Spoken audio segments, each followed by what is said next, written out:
చాలా స్పష్టంగా ఒక్క స్కూల్ కూడా మూయకూడదు అని ఆదేశాలు జారీ చేస్తున్నది. Taken a stand. ఒక్క స్కూల్ మూయకూడదు.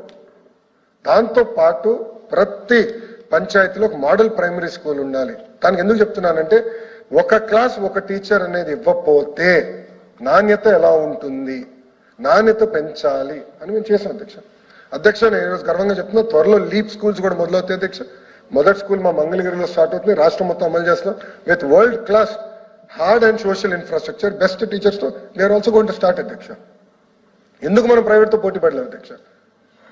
చేయగలుగుతాం. అద్భుతమైన ఉపాధ్యాయులు ఉన్నారు అధ్యక్ష. నేను వెళ్ళినప్పుడు నేను ఫీల్డ్కి వెళ్ళాను సార్, నేను విశ్వవిద్యాలయాలకు వెళ్ళాను, స్కూల్స్కి వెళ్ళాను. ఉపాధ్యాయులకు ఉన్న కమిట్మెంట్ నేను చూశాను సార్.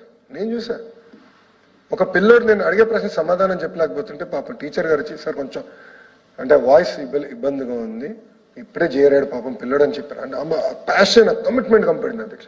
కానీ గత ప్రభుత్వం వేధించి వేధించి వేధించి వాళ్ళని ఇబ్బంది పెట్టి ఏకంగా తల్లిదండ్రుల దగ్గరికి వెళ్ళేవారు. పిల్లలు ఒకరోజు సరిగా గ్రూమింగ్ జరగకపోతే ఇంటికి వెళ్ళిపోయారు.